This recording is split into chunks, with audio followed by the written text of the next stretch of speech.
إن الحمد لله نحمده ونستعينه ونستغفره ونعوذ بالله من شرور أنفسنا ومن سيئات أعمالنا من يهده الله فلا مضل له ومن يضلل فلا هادي له وأشهد أن لا إله إلا الله وحده لا شريك له وأشهد أن محمدا عبده ورسوله يا أيها الذين آمنوا اتقوا الله حق تقاته ولا تموتن إلا وأنتم مسلمون يا أيها الناس اتقوا ربكم الذي خلقكم من نفس واحدة وخلق منها زوجها وبث منهما رجالا كثيرا ونساء واتقوا الله الذي تساءلون به والأرحام إن الله كان عليكم رقيبا يا أيها الذين آمنوا اتقوا الله وقولوا قولا سديدا يصلح لكم أعمالكم ويغفر لكم ذنوبكم ومن يطع الله ورسوله فقد فاز فوزا عظيما وإن خير الكلام كلام الله وخير الهدي هدي محمد صلى الله عليه وسلم وإن شر الأمور محدثاتها وكل محدثة بدعة وكل بدعة ضلالة وكل ضلالة في النار أما بعد. Donc on va commencer Inch'Allah à lire ensemble ce livre qui s'appelle Al-Huquq wal-Wajibat ala al-Rijal wal-Nisa'i fi l'Islam. Et c'est une risala du Cheikh Rabi' ibn Hadi ibn Umayr al-Madkhali. Et il réfute dans ce livre les idées de certaines femmes musulmanes qui ont été séduites par les idées des féministes et qui croient en l'égalité de l'homme et de la femme et qui essaient de supporter ça par des arguments islamiques. Donc en réalité on retrouve beaucoup de ces femmes parmi les femmes des Hizbiyin, c'est-à-dire parmi les femmes qui suivent les jama'at et les ahzab politiques et les groupes politiques et les jama'at comme les Ikhwan al-Muslimin et les gens de ces tendances-là, on retrouve beaucoup parmi ces femmes qui appellent à avoir ces idéologies-là. Parce que parmi leurs tendances, c'est qu'ils essaient de faire de tout ce qui n'est pas islamique, ils essaient de le rendre islamique. Et la façon comment ils font pour le rendre islamique, eh bien, ils l'appellent islamique, c'est tout. Donc n'importe quelle chose qu'ils voient dans ce qui se fait chez les gens d'aujourd'hui, et s'ils veulent essayer de dire bon nous aussi on doit faire ça, alors ils essaient de le faire et puis de rajouter le mot islamique à côté pour essayer de faire croire aux gens que c'est halal. Alors ils font toutes sortes de choses de ce genre comme ça, hein, la démocratie islamique, la musique islamique, le maillot de bain islamique. Donc maintenant ils commencent à faire toutes sortes de choses comme ça, et là maintenant ils ont inventé une nouvelle bid'a encore, c'est le féminisme islamique. Donc on va lire ensemble Inch'Allah les paroles des shuyukh et des ulama, qu'est-ce qu'ils ont dit à ce sujet-là.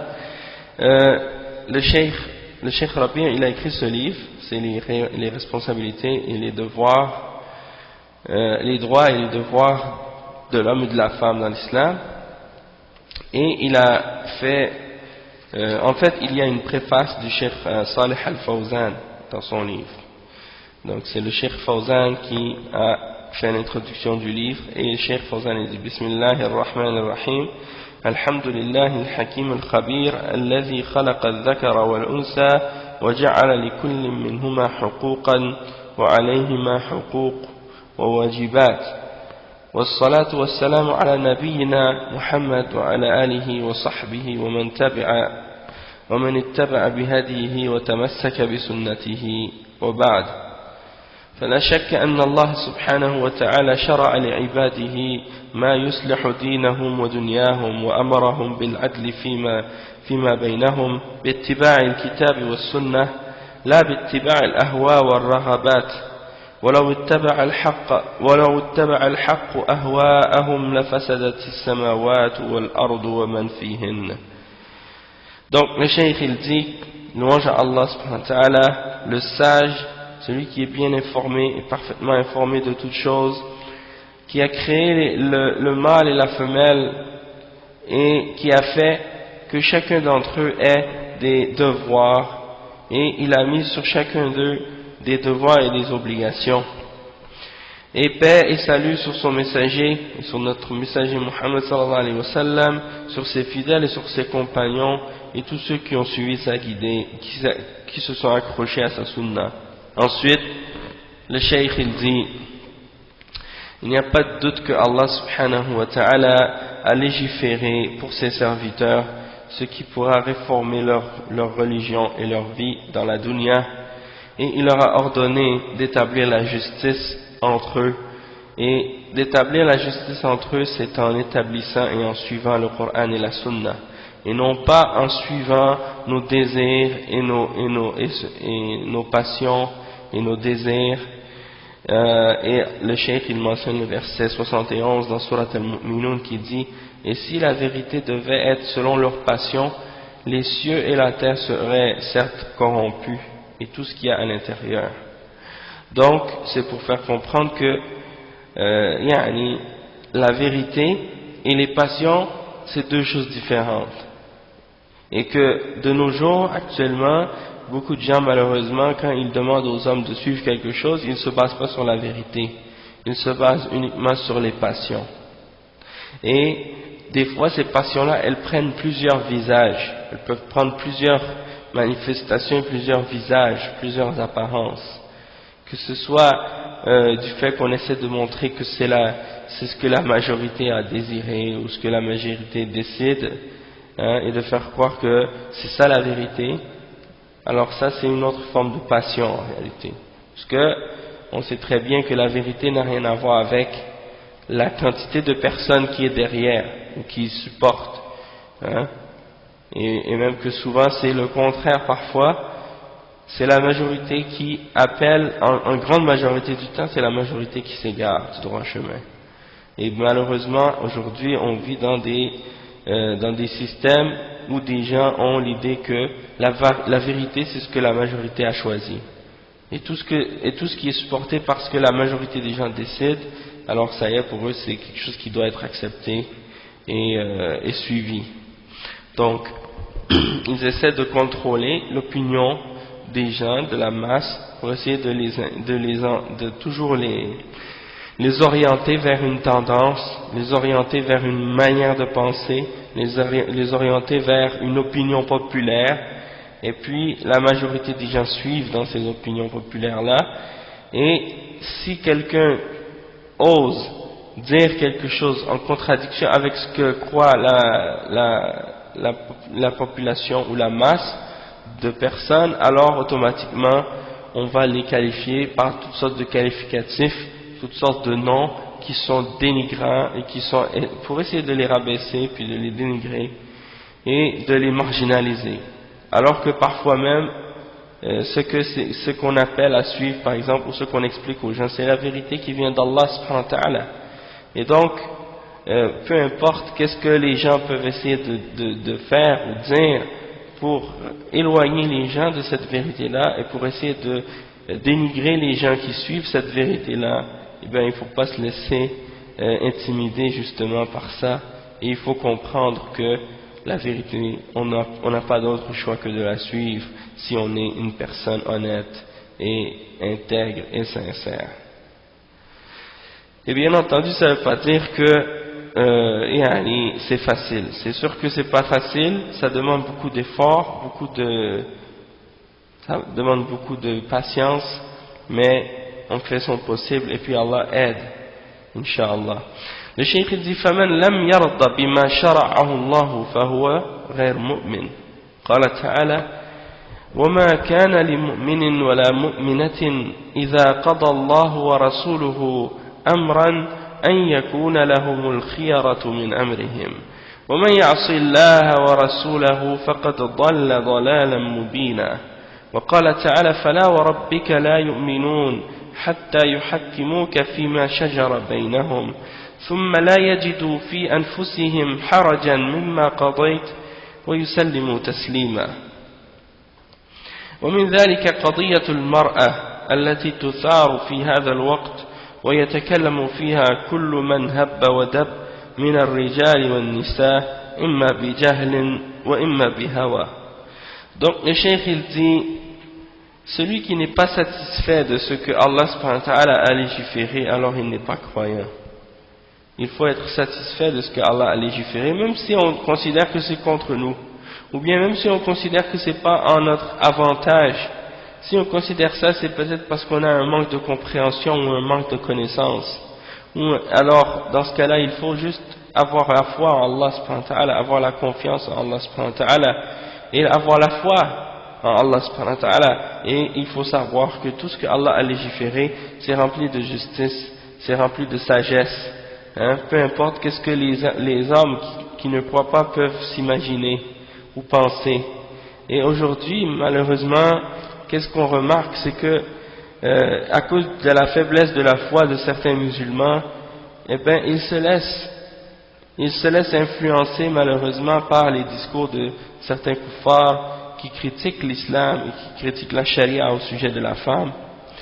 Et ils les suivent dans leurs critiques et dans leurs propos, et ils ne réalisent pas que les propos de ces gens-là sont uniquement basés sur leur mécréance. D'accord? Et ce ne sont pas des commentaires ou des paroles impartiales ou des paroles basées sur la justice.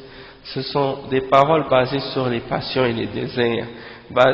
Et ce sont des passions basées sur l'hypocrisie et le doute et l'incertitude. Alors, ces gens-là qui sont musulmans et qui se laissent séduire par ces discours-là, malheureusement, ils n'ont pas compris la signification de la foi. Comme le cheikh il dit, quiconque n'est pas satisfait de ce qu'Allah a légiféré, il n'est pas croyant. Et ça, c'est la vérité. Comment quelqu'un peut dire, je suis musulman, je crois en le Coran, et je crois en la Sunna, et je crois en tout ce qui est révélé par Allah subhanahu wa ta'ala, et je m'y soumets et je suis musulman, et puis par la suite venir et essayer de défendre des principes et des idées qui sont en opposition totale avec ce qui est écrit dans le Coran et dans la Sunna. Et par la suite même, essayer parfois de prétendre que ces choses-là ne sont pas en contradiction avec l'islam, mais qu'elles sont en contradiction avec la compréhension ou l'interprétation de certains savants de l'islam, parce qu'ils sont des hommes et qu'ils ont mal compris la religion pendant 14 siècles, et qu'aujourd'hui, en l'an 2008, ou bien en l'an islamique 1429, on ait compris maintenant, aujourd'hui, la signification de la charia, la signification de l'islam, alors que tous les musulmans qui ont vécu avant nous, depuis le temps des sahaba, depuis le temps du prophète sallallahu alayhi wa sallam, depuis le temps des khulafa ar-rashidin, depuis le temps des sahaba et des tabi'in et des tabi'in et des imams et des grands savants des premiers siècles et de toute l'histoire islamique, à travers les 14 siècles qu'on a passés jusqu'à aujourd'hui, eh ben c'est aujourd'hui qu'on a réussi à comprendre l'islam, comme un d'entre eux a dit une fois, Tariq Souaidan, dans une de ses émissions. Il a dit, dans une conférence qu'il a donnée ici au Canada, il a dit, tous les savants ont mal compris ce verset-là, c'est moi qui l'ai bien compris. Donc c'est pour dire, subhanallah, c'est des gens qui essaient de passer par-dessus les imams et les savants de l'islam, et en réalité quand on observe cette opinion-là qu'ils se font de l'islam et de la charia et des savants de l'islam, on voit qu'ils ont complètement manqué d'honnêteté et de confiance. Ils ne croient pas en l'honnêteté et la sincérité des savants de l'islam. Et on remarque aussi en même temps qu'ils ont un doute sur le fait que Allah subhanahu wa ta'ala a dit Allah subhanahu wa ta'ala qui dit dans surat Al-Hijr, Inna nahnu nazzalna dhikra wa inna lahu la hafizun. Nous avons fait descendre le rappel, le dhikr, c'est-à-dire le Coran et la Sunna, et nous allons certes le préserver. Donc Allah subhanahu wa ta'ala a promis qu'il allait préserver cette révélation. D'accord? Donc, que quelqu'un vienne aujourd'hui pour essayer de dire que pendant 14 siècles l'islam n'a pas été préservé, et l'islam n'a pas été interprété comme il faut, et que c'est aujourd'hui qu'on doit trouver la bonne explication de l'islam et du Coran et de la Sunna, ça c'est comme si c'est quelqu'un qui ne croit pas en justement la parole d'Allah subhanahu wa ta'ala, dans laquelle il dit qu'il a préservé le dhikr, le Coran et la Sunna. Donc ça c'est très important aussi de comprendre ça. Donc Allah subhanahu wa ta'ala il dit dans Surat Al-Ahzab le verset 36: وَمَا كَانَ لِمُؤْمِنٍ وَلَا مُؤْمِنَةٍ إِذَا قَضَى اللَّهُ وَرَسُولُهُ أَمْرًا أَنْ يَكُونَ لَهُمُ الْخِيَرَةُ مِنْ أَمْرِهِمْ وَمَنْ يَعْصِ اللَّهَ وَرَسُولَهُ فَقَدْ ضَلَّ ضَلَالًا مُبِينًا. Allah subhanahu wa ta'ala dit: il n'appartient pas à un croyant ou à une croyante, une fois qu'Allah et son messager ont décidé d'une chose, d'avoir encore le choix dans leur manière d'agir. Et quiconque désobéit à Allah et à son messager, alors il s'est certes égaré d'un égarement évident. Donc on voit que le vrai croyant, le mu'min, qu'il soit un homme ou qu'il soit une femme, il doit accepter le décret d'Allah subhanahu wa ta'ala et de son messager. Et il doit se soumettre à ce que Allah et son messager ont décidé. Et s'il ne fait pas ça, alors c'est la preuve qu'il s'est égaré du droit chemin. C'est la preuve qu'il s'est égaré du droit chemin. Et aujourd'hui, c'est ça ce qui se passe, c'est que les gens, ils veulent dire qu'ils sont musulmans et qu'ils sont croyants, puis aller en contradiction et en opposition avec ce que Allah et son messager ont décrété. Donc là, il y a un problème de sincérité, on le remarque tout de suite. Parce que n'importe quelle personne travaille pour une compagnie. Supposons que quelqu'un veut rentrer dans une compagnie. Et que lorsqu'il entre dans cette compagnie, on lui demande de respecter certaines règles et certains principes dans la compagnie. Eh bien, on remarque que ces gens-là vont tout faire pour respecter les principes et les principes et les règles qui sont mis de l'avant par cette compagnie-là, parce qu'il a peur de perdre son travail. Il a peur de se faire renvoyer. Et même chez les Muqtadi'a et chez les Hizbiyin, on remarque que lorsqu'ils ont établi leur parti et leur groupe, ils ont mis dans leur parti des règles à respecter. Et on voit que ces gens-là font beaucoup d'efforts et ils font tout leur possible pour ne pas sortir des règles qui sont enseignées par leur groupe, même si ces règles-là impliquent qu'ils doivent contredire le Coran et la Sunna pour les respecter. Alors ça, c'est des exemples pour montrer en fait comment ces gens-là sont très très pointillés sur le fait de respecter les règles et les principes de tout ce qu'ils ont fabriqué eux-mêmes, mais quand c'est le temps de respecter et de se soumettre aux règles qui viennent d'Allah subhanahu wa ta'ala et aux principes qui viennent dans l'islam, on remarque que ce sont des gens qui font tous les compromis. Même tu vois des jeunes qui vont aller, par exemple, les jeunes filles musulmanes qui vont aller travailler dans un restaurant, que ce soit chez McDonald's ou bien dans une autre compagnie, ou même infirmière. Elle va mettre l'uniforme, par exemple, de l'infirmière. Elle ne peut pas s'habiller comme elle veut, elle va respecter les règles de l'hôpital, elle va respecter les règles du restaurant. Tout ça c'est important pour eux parce que c'est relié avec un profit immédiat ou bien un salaire ou de l'argent. Mais quand c'est le temps de respecter les règles qui viennent d'Allah subhanahu wa ta'ala et de se soumettre, on voit qu'il y a une autre attitude. On voit que les règles ne comptent plus. On essaie de faire nos propres règles parfois. Et donc c'est pour faire comprendre que ça veut dire que ça indique qu'il y a un problème dans notre foi. Ça veut dire qu'on doit travailler là-dessus et corriger nos erreurs et nos faiblesses pour essayer de devenir meilleurs. Ça c'est ce que ça signifie. Et le cheikh il mentionne l'autre verset qui dit non par ton Seigneur.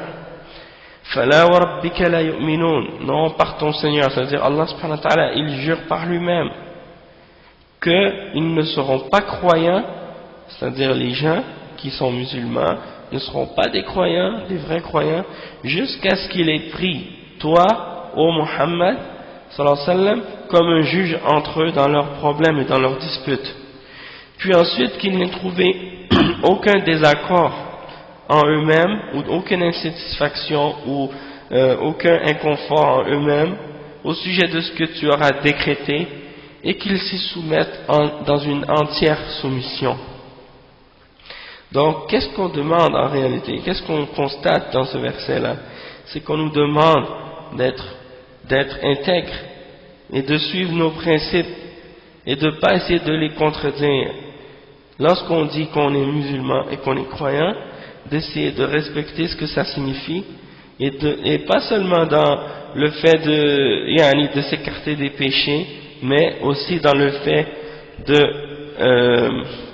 de croire aux fondements et aux principes des règles qui sont enseignées par l'islam et de ne pas croire en des principes qui sont en opposition avec les fondements de l'islam. Et ça c'est fondamental parce que l'islam est basé sur la foi en premier, avant les actions. C'est basé sur le fait de croire en le tawhid, de croire en tous ces principes qui sont enseignés dans l'islam, de croire en la charia et d'accepter ces principes-là et de les mettre en application. Tout ça, ça fait partie de la foi. Donc c'est très important de comprendre ça. Donc il faut qu'ils ne trouvent aucune insatisfaction en eux-mêmes pour ce que le messager sallallahu alayhi wa sallam a décrété et qu'ils s'y soumettent dans une entière soumission. Donc ça c'est des conditions. Ensuite le cheikh il dit en particulier, parmi les choses dans lesquelles on doit se soumettre à ce qui a été décrété par Allah et son messager, il y a la question de la femme aujourd'hui qui est ramenée à chaque fois, et en particulier à notre époque, et au sujet duquel tout le monde se permet de parler parmi les hommes et les femmes, soit par ignorance ou par passion. Et ça c'est ce qu'on remarque. On remarque que les kuffars ils se donnent un intérêt spécifique de parler de la femme musulmane, et on dirait que c'est leur cheval de Troie. Ils essaient absolument d'utiliser cette cause-là pour attaquer l'islam de long en large. Mais alhamdulillah, le vrai croyant, le musulman qui est ferme dans sa foi, il ne se laisse pas intimider justement par ces gens-là. Et il croit en ce qui vient d'Allah, peu importe, que ça déplaise à quelqu'un ou que ça plaise pas, si c'est la vérité, peu importe, nous on s'en occupe pas, qu'est-ce que ces gens-là peuvent penser.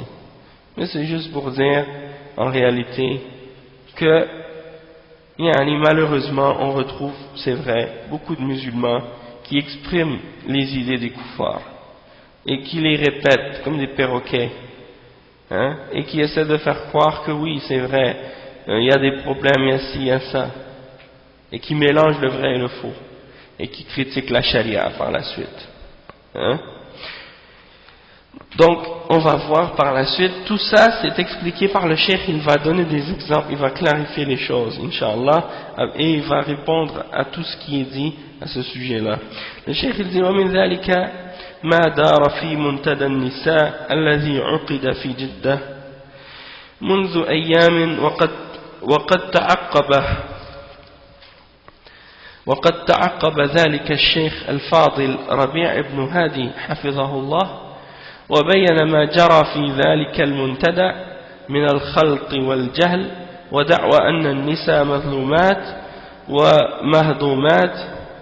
ومهضومات حقوقهن، وهذا وإن كان اتهاما للإسلام بأنه ظلم المرأة فهو كفر بالله، وإن كان اتهاما لبعض الرجال أنهم يظلمون النساء فهذا قد يحصل، ولكن لا ينسب ذلك إلى الإسلام وإنما ينسب ذلك إلى من صدر منه. Donc le cheikh il dit, parmi les choses qui se sont produites dernièrement à ce sujet-là, il y a eu le forum des femmes qui a été fait à Jeddah, à la ville de Jeddah, le cheikh il dit, depuis quelques jours. Et le cheikh Rabi' ibn Hadi, hafizahullah, il a suivi qu'est-ce qui s'est dit dans ce forum et qu'est-ce qui s'est passé de mélange et d'ignorance et de prétention que les femmes que les femmes sont opprimées et elles sont victimes d'injustice et que leurs droits ne sont pas respectés. Et le cheikh il dit que si ça c'est une critique ou une critique ou une accusation contre l'islam, que l'islam a fait de l'injustice à la femme, dans ce cas-là c'est une forme de kufr, de mécréance en Allah subhanahu wa ta'ala. Toutefois, si c'est une accusation de certains hommes, pour essayer de dire que certains hommes ont fait des injustices à la femme, et ça c'est possible, ça peut arriver, alors dans ce cas-là, on ne doit pas attribuer ça à l'islam, mais on doit uniquement l'attribuer à la personne de qui est venue cette injustice. Hein? Et ça c'est une parole vraiment, une parole honnête et juste. Parce que, alhamdulillah, on sait très bien qu'un croyant ne peut pas accuser Allah subhanahu wa ta'ala d'être injuste. Déjà que Allah subhanahu wa ta'ala, il explique « Inna Allah la yadlimu mithqala dharra » Allah subhanahu wa ta'ala ne fait même pas le poids d'une atome d'injustice, ni envers l'homme, ni envers la femme. Et donc, alhamdulillah, toutefois, si une femme accuse certains hommes d'avoir fait de l'injustice envers la femme, oui, ça c'est possible. Toutefois, il ne faut pas amener ça ou ramener ça à l'islam et accuser l'islam de ça. Toutefois, si par exemple, c'est l'idée que dans l'islam, la femme n'a pas la même liberté ou le même droit que les femmes kuffar ont, les femmes qui ne croient pas en Allah, qui croient que tout dans la vie et dans la société, que tout est halal, que la femme peut faire ce qu'elle veut et vivre comme elle veut et penser comme elle veut, alors celle qui pense ça en réalité, là c'est autre chose, parce que si elle veut comparer le mode de vie d'un athée avec le mode de vie d'une musulmane, alors c'est parce qu'elle n'a pas compris la réalité de la foi. Et là il y a un problème. Hein? Même un homme musulman, il n'a pas le droit de faire tout ce qu'un homme mécréant fait. Hein? Et donc, est-ce qu'on va dire à cause de ça qu'il n'a pas sa liberté en tant qu'un homme dans l'islam? Bien sûr, celui qui compare ces deux choses-là, c'est comme s'il compare l'incomparable. Comment comparer celui qui dit, par exemple, qu'il croit en rien et qu'il ne vit pour rien et qu'après sa mort, il va disparaître et qu'il va être de la poussière et qu'il ne va jamais revenir, avec celui qui dit non, je suis créé par Allah subhanahu wa ta'ala, je crois en ses messagers et ses prophètes et ses livres, et je crois qu'il y a un jour dernier, et je crois qu'après la mort on sera ressuscité et jugé, et qu'il y aura un paradis pour les croyants qui ont obéi à Allah, et un enfer pour ceux qui ont refusé de croire en Allah, qui ont fait le shirk, et qui se sont égarés de droit chemin, et qui ont fait les péchés. Donc, c'est certain qu'il y a une différence entre ces gens-là, et de nier ou de négliger cette divergence-là ou cette différence-là entre les deux, eh bien c'est sûr que ça va amener à faire des mélanges et de déclarer des choses vraies alors qu'elles sont fausses, ou de déclarer des choses fausses alors qu'elles sont vraies.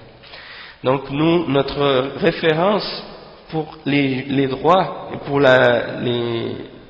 les droits et pour les obligations envers l'homme et la femme, ce ne sont pas les droits de l'homme, ce ne sont pas les règles qui ont été fabriquées ou inventées par les hommes qui ne croient pas en Allah subhanahu wa ta'ala, ce sont plutôt les règles qui viennent dans le Coran et dans la Sunna. C'est notre référence absolue et ultime, qui est au-dessus de toute autre référence qui peuvent exister. Donc, alhamdulillah, ça c'est très clair et ça doit être clair aussi. D'accord? Parce que sinon, si c'est juste une question d'injustice envers la femme et que ça arrive, oui c'est vrai, ça arrive dans les pays musulmans, comme ça arrive dans les pays non musulmans, il y a des hommes qui prétendent, par exemple, chez les koufars même, parce que déjà l'injustice vient déjà des droits de l'homme eux-mêmes, parce que c'est ces droits-là, c'est ces lois-là qui déclarent des choses fausses et qui rend la tâche de la femme beaucoup plus difficile en la déclarant égale à l'homme, en mettant le double de la charge sur les épaules de la femme dans la société. Hein. Donc en faisant ça, ils ont fait une injustice envers la femme. Mais en plus de cette injustice-là, ils font d'autres injustices aussi à la femme, peu importe qu'ils soient athées ou chrétiens ou autres. On remarque dans leur société plein d'injustices envers la femme, et c'est pas, on n'accuse pas leur religion pour ça. Toutefois, quand c'est le temps de parler, par exemple, de parler de l'islam, dans ce cas-là, même si ce sont des actions faites par certains musulmans qui sont interdits, qui sont des actions qui sont interdites dans l'islam, et que certains hommes font, alors que ce sont des choses contraires à l'islam, eh bien, ils accusent quand même l'islam. Et donc, on dirait que pour eux, l'islam, c'est pas ce qui est écrit dans la révélation, c'est pas ce qui est dans le Coran, ni dans la Sunna. L'islam, c'est ce que les gens font. Pour eux, c'est ça. Donc, tout ce qu'ils voient dans les pays musulmans, ou tout ce qu'ils voient même en Occident, qui est fait par certains musulmans, du moment que ce sont des musulmans qui le font, automatiquement pour eux, ils accusent l'islam de ces choses-là. Et ça, c'est une injustice. C'est une injustice parce que c'est comme s'ils mettent sur le dos de l'islam des paroles et des actions faites par des hommes sans prendre en considération les principes et les fondements que Allah nous a révélés et qu'on est obligé de suivre.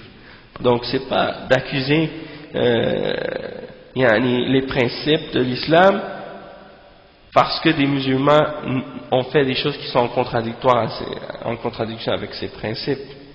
D'accord? Et donc c'est la même chose. Si on voit un musulman qui vole, est-ce qu'on va dire que l'islam ordonne le vol? Ou bien si on voit un musulman qui fait par exemple l'adultère, est-ce qu'on va dire l'adultère est enseigné dans l'islam? A'udhu billah. Si quelqu'un dit ça, c'est comme s'il est injuste envers l'islam. Il a menti envers l'islam. Donc, alhamdulillah, malgré que, comme je disais tout à l'heure, eux, quand ils font des choses injustes envers la femme, ils n'accusent pas leur religion, comme les juifs et les chrétiens, malgré que les religions de ces gens-là contiennent beaucoup d'injustices envers la femme, non seulement parce que ce sont des religions qui ont été falsifiées et déformées par les hommes, mais également parce que c'est des religions qui sont temporaires, c'est-à-dire Allah les a pas révélées pour être universelles et pour être pour tous les peuples et toutes les époques, mais uniquement pour être pour une période de temps spécifique et pour des peuples bien spécifiques. Contrairement à l'islam, qui est une religion universelle, et quand on dit universelle, ça ne veut pas dire qu'il faut essayer de la rendre en accord avec les droits de l'homme. Quand on dit que les règles de l'islam sont universelles, ça veut dire qu'elles sont révélées pour toute l'humanité, sans exception. Pas qu'il faut que les lois de l'islam soient en accord avec les droits de l'homme, comme certains islamistes, ils essaient de prétendre lorsqu'ils parlent avec les kuffars, ils disent l'islam est une religion universelle. Et quand ils disent ça, eux, ils veulent dire que ça accepte les valeurs universelles. Mais non, les valeurs de l'islam sont les valeurs universelles. Et ce n'est pas les valeurs universelles qui viennent dicter à l'islam, les valeurs que les kuffars ont déclarées comme étant universelles, qui vont dicter à l'islam comment les musulmans doivent comment les musulmans doivent juger. Et donc c'est ça.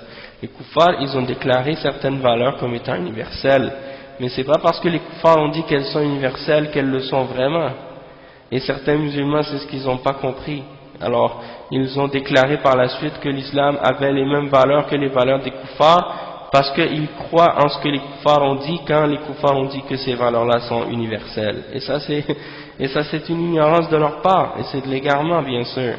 Donc le cheikh par la suite il dit كما أنه قد يقع ظلم من بعض النساء ظلم كما أنه قد يقع ظلم من بعض الرجال للنساء فالظلم الذي يحصل من النساء للرجال أكثر وسبيل رفع ذلك يرجع فيه إلى المحاكم الشرعية لا إلى المنتديات كما ذكر ذلك الشيخ ربيع حفظه الله وقد أجاد وأفاد جزاه الله خيرا ونفع بما كتبه الشيخ صالح بن فوزان الفوزان. Donc le cheikh il dit de même qu'il ne faut pas oublier qu'il y a aussi de l'injustice qui se produit de la part des femmes envers les hommes. Donc l'injustice c'est pas seulement d'un seul côté. Aujourd'hui, les kuffars, ils ont fait de la femme une victime éternelle, comme si c'était seulement elle qui était la victime et c'est pour ça que maintenant, aujourd'hui, comme au Canada par exemple ou ailleurs, du moment qu'une femme se plaint de quelque chose ou accuse quelqu'un de quelque chose, comme par exemple, on a vu beaucoup d'exemples comme ça, une femme appelle la police puis dit, par exemple, mon mari m'a fait ça ou m'a dit ça ou des choses de ce genre, automatiquement, l'homme est accusé, même si il n'a rien fait. C'est-à-dire une femme malhonnête pourrait tout de suite faire en sorte de donner des problèmes à son mari, même si son mari est innocent. Donc ça peut montrer une sorte d'injustice de ce sens-là. Ça c'est un exemple du fait que automatiquement on considère la femme comme étant une victime. Et certaines femmes qui connaissent justement la victimisation de la femme, en particulier en Occident, elles savent comment ça fonctionne le jeu, et elles savent comment les médias ont fait un portrait très négatif de la femme musulmane.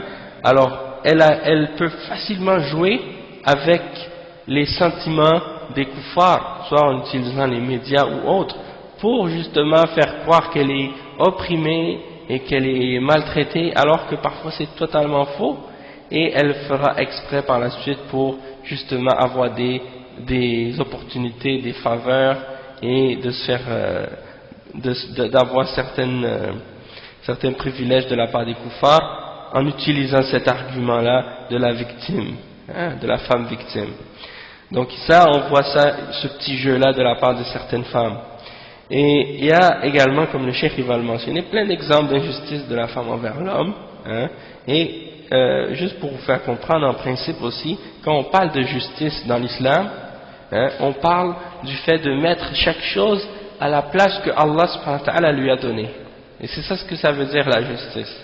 Et l'injustice, ça veut dire d'enlever les choses et de pas mettre, ou bien de pas mettre les choses là où elles doivent être mises selon ce que Allah subhanahu wa ta'ala a déterminé. C'est ça ce que ça veut dire. De donner à chacun ce qu'il mérite, selon ce que Allah a décrété, selon ce que Allah a légiféré. Ça c'est la justice. Et l'injustice, c'est de ne pas donner à celui qui mérite un droit ce qu'il mérite par rapport à ce que Allah et son messager ont ordonné et légiféré. Donc ça c'est notre définition de la justice. Et l'injustice c'est de désobéir ou d'aller contre les règles d'Allah subhanahu wa ta'ala. Donc c'est pour ça que notre notion même de la justice et de l'injustice, eh bien ce ne sont même pas les mêmes notions que la notion des kuffars. Parce que pour eux, ils vont se déterminer, ils vont se faire des lois et des règles eux-mêmes qu'ils ont votées et choisies, et puis ils vont dire ça c'est la justice, et de ne pas faire ça, ça c'est l'injustice. Donc ça c'est pour ça que nous on doit comprendre que des fois on parle le même langage, c'est-à-dire on utilise les mêmes mots, on parle la même langue, mais on ne veut pas dire la même chose. Et donc c'est pour ça qu'il faut définir, il faut définir les choses lorsqu'on parle. Et c'est pour ça maintenant que je vous explique en même temps qu'est-ce que ça veut dire pour nous la justice. Et c'est pour ça qu'on remarque beaucoup d'injustice, même de la part de la femme envers les hommes. Parce que Allah a mis l'homme à une certaine place, et lui a donné certains devoirs et certaines responsabilités et certains droits, et on remarque que ces droits-là ne sont pas toujours respectés de la part des femmes. Et donc ça, c'est aussi une forme d'injustice, même si c'est envers l'homme. Et donc il faut prendre ça en considération. Et le cheikh il dit de toute façon, il dit si il y a n'importe quelle injustice qui peut se produire, que ce soit de la part de la femme ou que ce soit de la part de l'homme dans l'islam, eh bien ces injustices-là, comment il faut les régler et où est-ce qu'il faut aller pour les régler, c'est à la cour. C'est pas dans les forums ou dans des groupes ou dans des associations féministes ou des trucs de ce genre, faire des manifestations ou des marches ou des trucs de ce genre pour essayer de faire des problèmes et de la fitna entre les hommes et les femmes. Non, la façon dont on doit régler ces problèmes-là, c'est qu'on les amène à la cour. Et quand on dit à la cour, le cheikh il dit al-mahakm al-shari'a, c'est-à-dire les cours qui sont basés sur la charia. C'est-à-dire qui sont basés sur les tribunaux qui sont basés sur la loi islamique dans les pays où on applique la loi islamique. Malheureusement, C'est pas partout qu'on retrouve ça, mais Inch'Allah, avec le temps, petit à petit, avec l'éducation, les gens vont comprendre. On a beaucoup de travail à faire, c'est beaucoup de choses, beaucoup de travail pour éduquer la Ummah, éduquer les musulmans, leur faire connaître les lois d'Allah, les règles d'Allah, et réfuter en même temps les arguments et les idées des kuffars qui ont corrompu l'esprit de plusieurs parmi les gens d'aujourd'hui. Et donc ça c'est sûr que ça prend du temps, mais Inch'Allah petit à petit ça va venir avec l'éducation. En attendant, entre nous, Inch'Allah, on juge dans nos questions personnelles, familiales et autres, entre nous on juge par rapport à ce que Allah a légiféré, en demandant aux savants, en demandant aux ulama de clarifier pour nous les réponses de comment on doit vivre et comment on doit respecter les règles.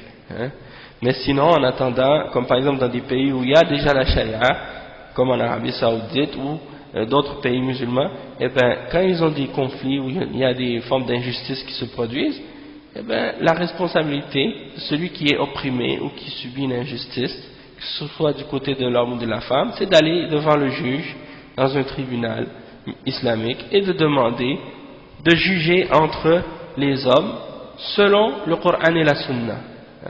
Comme par exemple à l'époque du prophète sallallahu alayhi wa sallam, on a vu beaucoup d'exemples où des femmes avaient subi certaines injustices, elles allaient voir le prophète Mohammed sallallahu alayhi wa sallam et elles lui demandaient de juger selon le Coran et la Sunna, et le prophète sallallahu alayhi wa sallam jugeait selon la révélation et il donnait le verdict. Et les femmes n'étaient pas gênées, n'avaient pas peur d'aller demander leurs droits et de demander qu'on juge selon le Coran et la Sunna. Et un homme musulman ne peut pas refuser lorsque sa femme lui dit je veux qu'on juge selon le Coran et la Sunna dans cette question. L'homme ne peut pas refuser le jugement d'Allah et de son messager, et il ne peut pas dire non, je refuse d'aller voir le juge pour demander le verdict de l'islam sur une question, parce que là ça voudrait dire qu'il a un problème dans sa foi, parce que Allah nous ordonne de juger selon ce qu'il a révélé.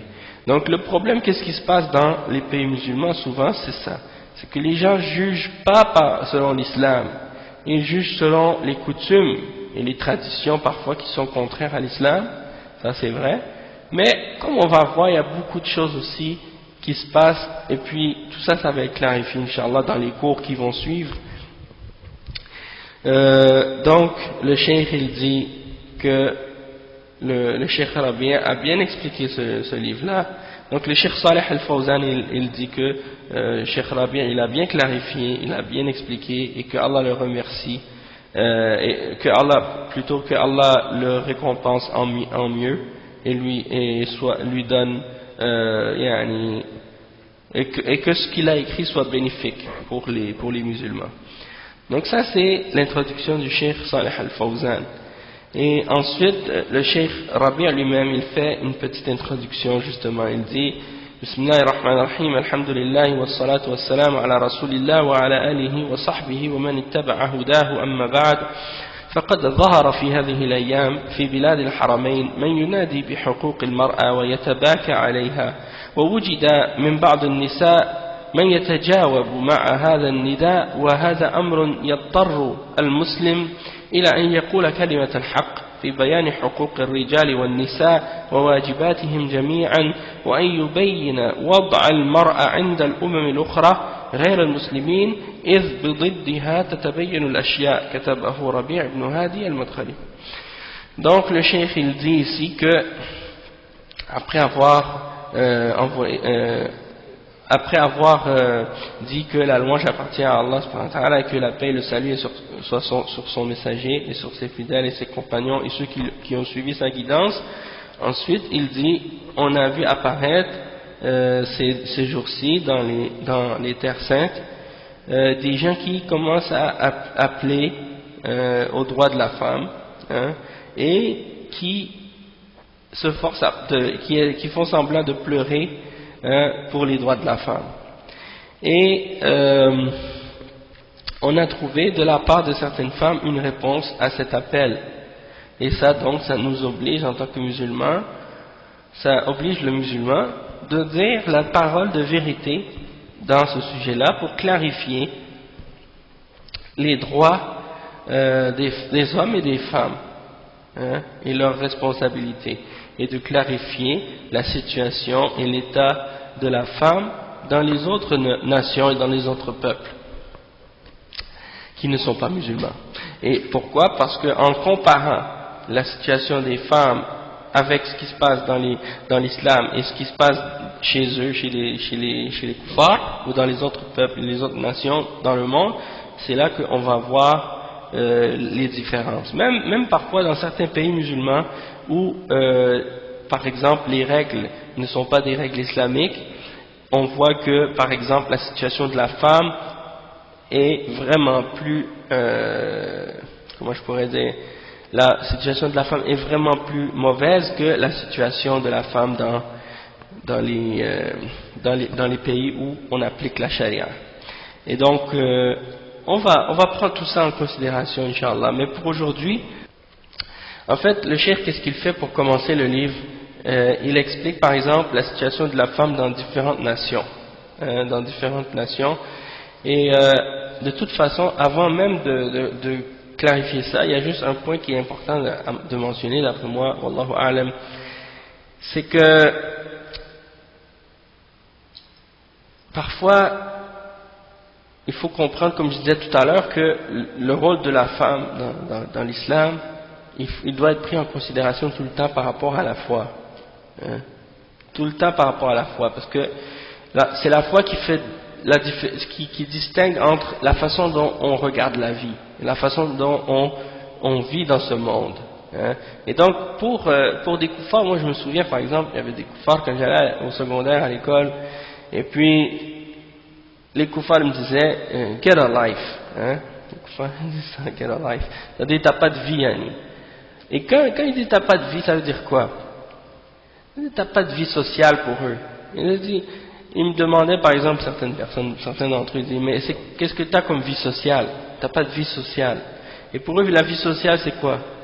Sortir la fin de semaine, le soir, aller dans une discothèque, dans un bar ou dans un club ou quelque chose comme ça, aller rencontrer des gens en tout cas. Donc c'est pour dire que pour eux, c'est ça la vie. Et que si tu n'as pas ça, tu n'as pas de vie. Alors que pour nous, la vie c'est autre chose. On n'a pas besoin de ces choses-là pour avoir une vie, au contraire. Hein? Au contraire, la vraie vie c'est justement de ne pas faire ce que ces gens-là font. Et de vivre, la vraie vie c'est d'adorer Allah subhanahu wa ta'ala. Et de l'adorer comme il nous demande de l'adorer, avec sincérité, avec foi. Et de se soumettre à lui, et d'obéir à ses ordres, et de s'écarter de ce qu'il a interdit. Ça c'est la vraie vie. Et c'est la vraie vie dans ce monde et la vraie vie après cette vie également, le paradis éternel. Donc tout ça c'est ce qui distingue la façon dont un croyant regarde la vie et un non-croyant. C'est pas du tout la même façon de voir la vie et de voir le monde et de voir les choses, hein?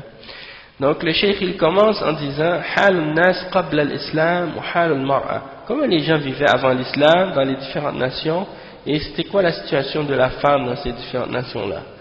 Cheikh il dit min hadith Ayyad ibn Himar طويل قوله صلى الله عليه وسلم قوله صلى الله عليه وسلم. En fait c'est un hadith qudsi qui transmet les paroles d'Allah subhanahu wa ta'ala. C'est-à-dire le prophète sallallahu alayhi wa sallam mentionne les paroles d'Allah subhanahu wa ta'ala.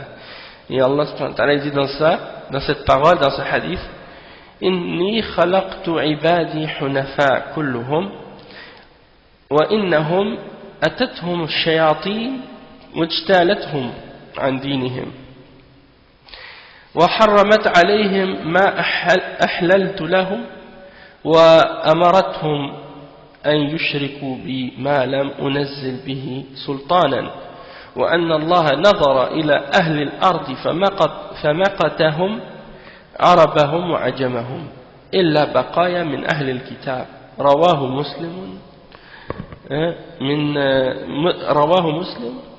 والإمام أحمد. Donc le cheikh il explique dans ce hadith qui est un hadith qudsi que que le prophète sallallahu alayhi wa sallam dit que Allah subhanahu wa ta'ala a dit: j'ai créé mes serviteurs tous hunafa, sont tous sur le tawhid à la base, et les shayatines, les diables sont venus et le diable les a écartés de leur religion.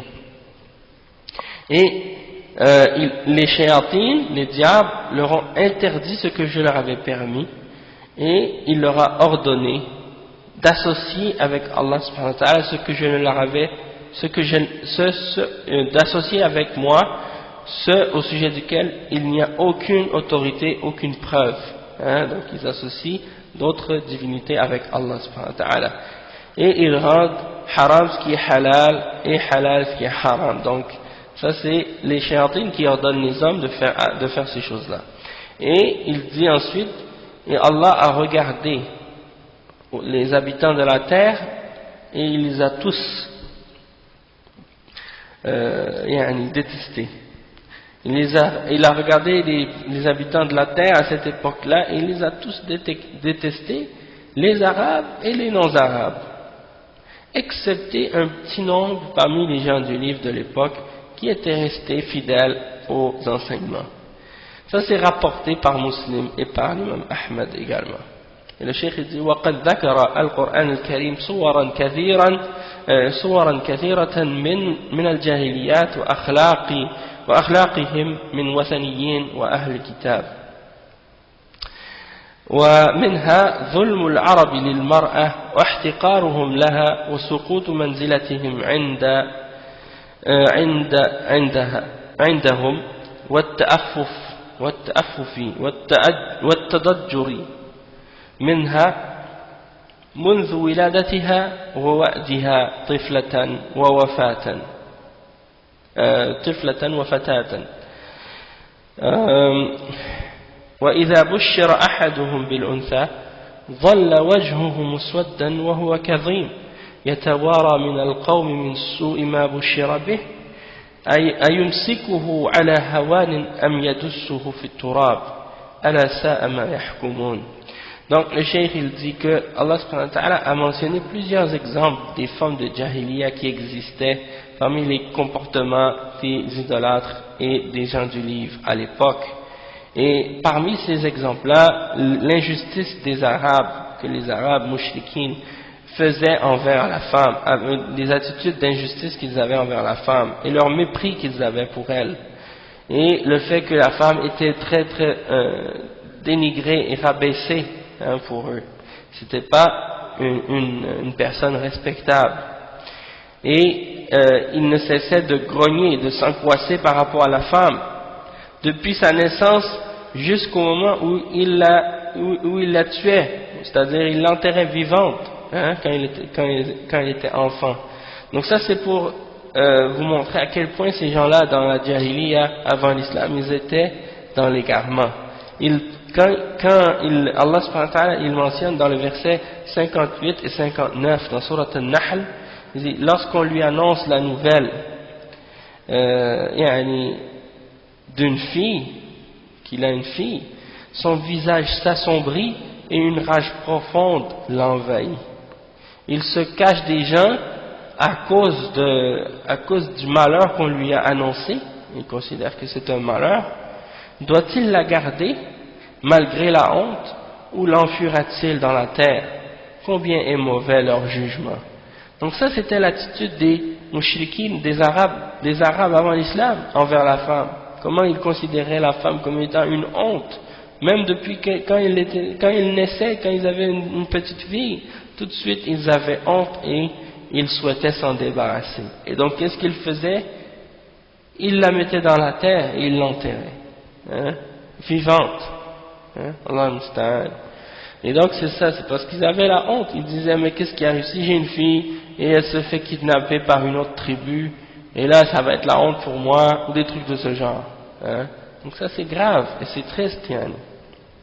Ensuite le cheikh il dit: وهي عند الأمم الأخرى أسوأ حالا منها عند العرب، فكانت الأمة اليونانية تنظر إليها بأنها من سقط المتاع ولم يكن لها أي حقوق أهلية وكانت تباع وتشترى في الأسواق. Donc le cheikh il dit chez les autres peuples, comme par exemple les Grecs par exemple, le cheikh il dit les femmes ils étaient plus pires encore dans d'autres peuples que chez les Arabes à l'époque, et elles n'avaient aucun droit familial, et on l'achetait et on la vendait dans les marchés, et c'était considéré comme une marchandise sans aucune valeur. Dans la civilisation, le cheikh dit وفي الحضارة الرومانية كان للرجال السيادة المطلقة وله الحقوق الكاملة على أهله، فله أن يحكم على زوجته بالقتل لأدنى تهمة، وله أن يقتل أولاده أو يعذبهم دون أي مسؤولية. Donc il dit chez les Romains c'était la même chose. Il dit la femme, l'homme avait une souveraineté totale sur sa femme, et il avait des droits totaux et absolus sur sa famille. Il pouvait décider de tuer sa femme pour n'importe quelle accusation ou n'importe quel soupçon qu'il avait. Et il pouvait également tuer ses enfants et les punir sans aucune les punir et les châtier sans aucune responsabilité. Il dit وهي عند الهنود في غاية الهوان والذل، وإذا مات زوجها فعليها أن تحرق جسدها على مقربة من جسده، وقد تفرح بهذا المصير تخلصا من الاضطهاد والهوان الذي يتلقاه. Donc le cheikh il dit que chez les hindous, chez les indiens, chez les gens de l'Inde, c'était la même chose aussi. Les femmes étaient tellement humiliées et rabaissées que lorsque son mari mourait, elle se faisait brûler elle-même près de la dépouille de son mari. Donc elle se faisait brûler avec son mari quand elle mourait. Et ça c'était pour se débarrasser des persécutions. En même temps, le cheikh il dit peut-être même qu'elle était heureuse justement de finir comme ça, parce qu'elle voulait se débarrasser de la persécution et de l'humiliation qu'elle subissait dans sa vie. Donc ça c'est des exemples de ce qui se passait dans les autres civilisations, dans les autres peuples. Et le cheikh il dit وهي عند اليهود لعنة لأنها أغوت آدم، وهم عند طوائفهم لأبيها الحق أن يبيعها ولا يجالسونها ولا يؤكلونها إذا حاضت ولا تلمس وعاء حتى لا ينجس. Donc le cheikh il dit, et chez les juifs elle est considérée la femme comme une malédiction, parce qu'elle a trompé et elle a égaré Adam selon eux. Et donc selon certains parmi leur groupe, parce qu'ils sont différentes sectes, et bien parmi certains d'entre eux, l'homme a le droit de vendre sa femme, et lorsqu'elle a ses règles, ils ne peuvent pas s'asseoir avec elle pour manger, ils ne peuvent pas s'asseoir avec elle pour discuter non plus, et elle ne peut pas toucher à un contenant parce que sinon ça devient impur. Donc ça c'est chez les juifs, dans certaines parties ou certaines catégories de juifs, ils ont ces choses-là. Donc ça montre l'attitude qu'ils ont envers les femmes. Et le cheikh dit وقرر النصارى الأوائل أن الزواج دنس يجب الابتعاد عنه، وأعلنوا أن المرأة باب الشيطان وأن العلاقة بها رجس. وعقد الفرنسيون عام 586 مؤتمرا للبحث هل تعد المرأة إنسانا أو غير إنسان، وهل لها روح أم ليس لها روح، وإذا كان لها روح فهل هي روح حيوان أو روح إنسان. وقرروا أخيرا أنها روح إنسان ولكنها خلقت لخدمة الرجل فحسب. Le cheikh il dit, et les premiers chrétiens, ils ont considéré que le mariage était quelque chose d'impur, de mauvais, et qu'il fallait s'en éloigner. Et ils ont même déclaré que la femme était la porte du diable. Et pour eux, d'avoir des rapports avec elle, c'était quelque chose d'impur. Hein? Et même que les premiers les Français en 586, ils ont fait une convention, pas une convention, ils ont fait une sorte de, comment on appelle, un concile ou une convention pour se réunir et débattre du sujet par rapport à la femme. Est-ce que c'est une personne, est-ce que c'est un être humain ou non? Est-ce que la femme doit être considérée comme un être humain ou non? Et si elle n'est pas humaine, et si elle est-ce qu'elle a une âme ou est-ce qu'elle n'a pas d'âme? Hein? Et si elle a une âme, est-ce que cette âme est une âme humaine ou une âme animale? Donc ça c'était les questions qu'ils se posaient et ils ont décidé finalement qu'elle était elle avait une âme humaine, mais qu'elle avait été créée uniquement pour servir les hommes. Et ils ont eu le même débat au sujet des Noirs. Hein. Les koufars, ils ont toujours des débats bizarres. Hein. Alors que pour nous, on n'a jamais eu ces questions-là, on n'a jamais eu ces débats-là. Déjà la réponse pour nous, elle est écrite dans le Coran. La femme, elle est un être humain. Hein. Elle est créée de la même chose que l'homme. Hein. Comme Allah subhanahu wa ta'ala le dit dans le Coran. Et la même chose pour les Noirs. Ce ne sont pas des animaux, comme ces gens-là s'imaginaient. Hein? Ce sont des hommes, des êtres humains. Hein? Donc, alhamdulillah, on n'a pas besoin de faire des débats philosophiques, nous, pour découvrir la vérité. La vérité, Allah nous l'a donnée déjà. Hein? Donc, elle est claire. Après, le cheikh dit وَظَلَّتِ النِّسَاء طبقا للقانون الإنجليزي العام حتى منتصف القرن الماضي تقريبا غير معدودات من الأشخاص أو المواطنين الذين اصطلح القانون على تسميتهم بهذا الاسم، ولذلك لم يكن لهن حقوق شخصية ولا حق في الأموال التي تكسبها ولا حق في ملكية شيء حتى الملابس التي كن يلبسنها، بل القانون الإنجليزي حتى العام 1805 كان يبيح للرجل أن يبيع زوجته وقد حدد ثمن الزوجة ب6 سنتات نصف الشيلين. Donc le cheikh ici il dit que la femme est restée toujours comme ça chez les koufars de l'Europe, même à l'époque, jusqu'au milieu du siècle passé à peu près. Elle n'était même pas considérée comme une personne ou comme une citoyenne selon les constitutions qu'ils avaient établies, hein, et qui donnaient aux citoyens ce nom-là.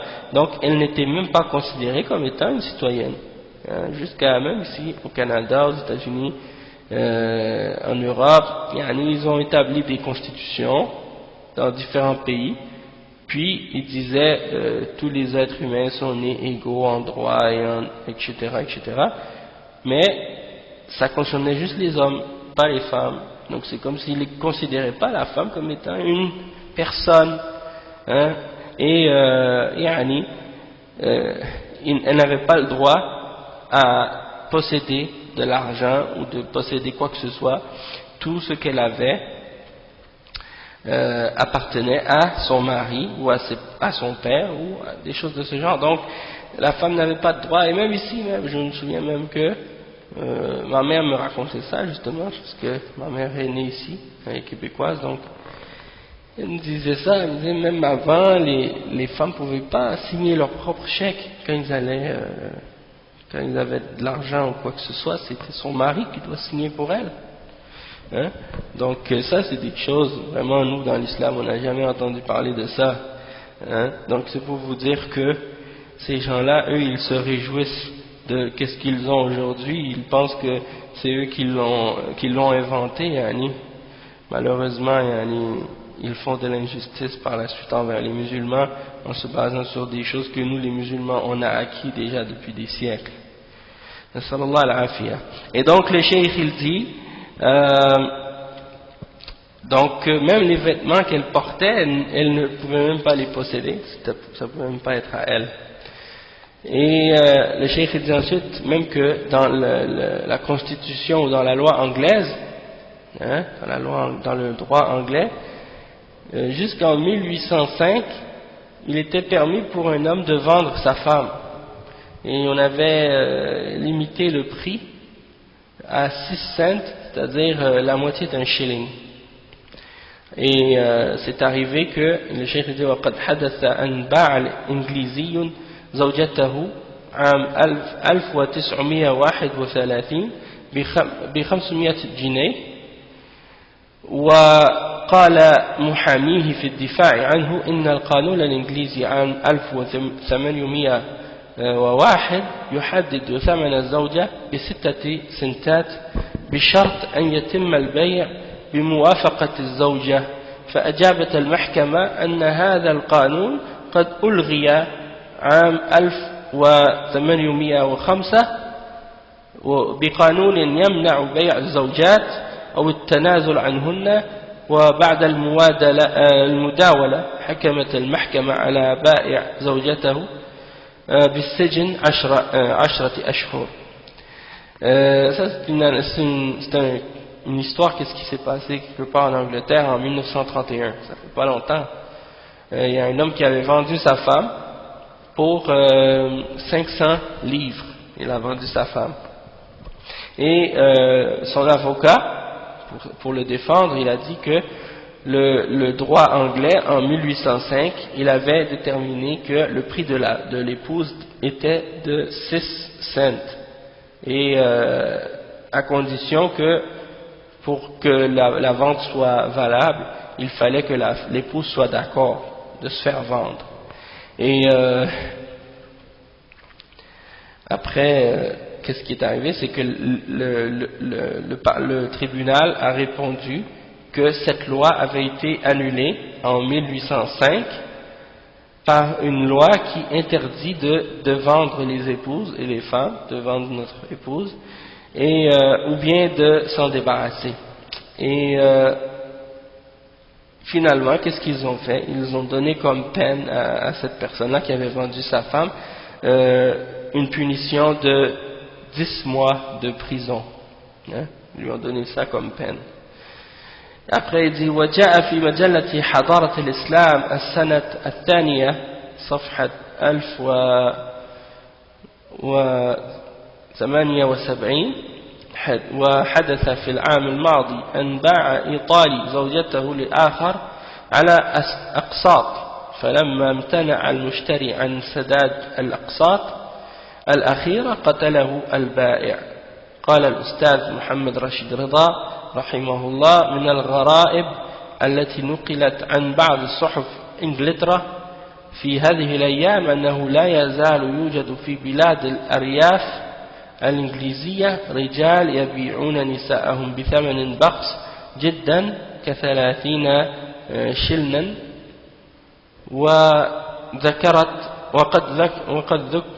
وقد ذكرت أي الصحف الإنجليزية أسماء بعضهم نقلا عن عودة الحجاب، وقد اختصرت بعض نصوصه.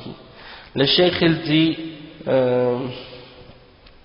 que dans un magazine qui s'appelle Hadarat al-Islam, la deuxième année, la page 1078, c'est écrit qu'il est arrivé l'année passée, c'est pas l'année passée vraiment, mais c'est bon, c'est à l'époque, dans le magazine c'est écrit que l'année passée, un Italien avait vendu sa femme à un autre homme, mais il l'avait vendu, c'est-à-dire, comment on dit, il lui a pas vendu, il l'a vendu, mais comme c'est pour avoir des paiements par versement. Il l'a vendu avec des paiements à versement, c'est-à-dire la personne ne va pas lui donner l'argent d'un seul coup, cash, elle va lui donner des versements de temps en temps là. Puis qu'est-ce qui est arrivé, c'est que la personne, lorsque c'était le temps de payer le dernier versement, il a refusé de lui donner le dernier versement. Alors le vendeur l'a tué. Et donc ça c'était écrit dans ce magazine. Et ensuite il dit qu'il y a un commentaire de Mohamed Rashid Rida à ce sujet-là qui dit et c'est étonnant ce qui a été mentionné dans certains journaux anglais ces jours-ci, qu'il y a encore dans les campagnes de l'Angleterre des hommes qui vendent leurs épouses pour un petit prix, même 30 shillings, comme ça a été mentionné, et les journaux anglais ont mentionné même le nom de certains d'entre eux, et ça c'est rapporté dans Audatul Hijab.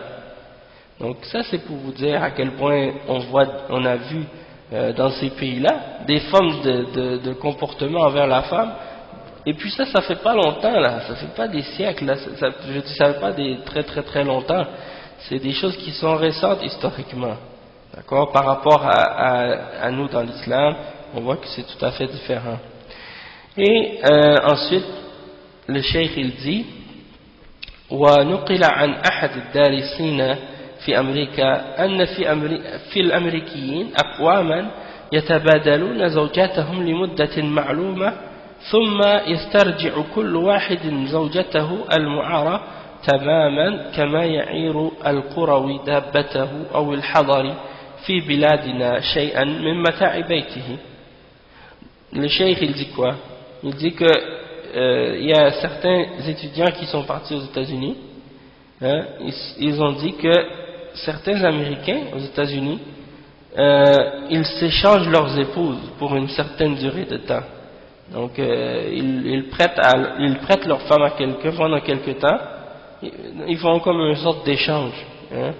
Lui il donne sa femme à l'autre et l'autre prend la femme de l'autre, et puis pendant quelque temps ils s'échangent comme ça, comme l'un d'entre nous peut prêter son âne ou son cheval à son voisin ici, il dit eux ils font ça mais avec leur femme.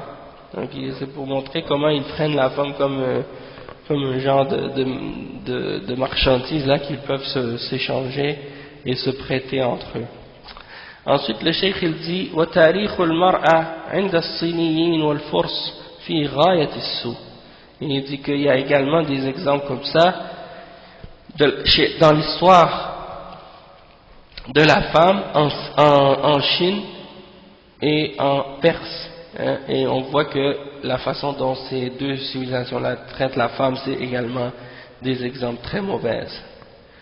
Donc ça c'est des exemples de façon comment les femmes étaient traitées chez les kuffars avant l'islam et différentes nations, et donc on va s'arrêter ici pour aujourd'hui, et la semaine prochaine on va continuer à partir de ce point là, et puis on va clarifier d'autres détails à ce sujet, Inch'Allah. Barakallahu fikum, subhanakallahumma wa bihamdika, ashhadu an la ilaha illa anta, astaghfiruka wa atubu ilayk.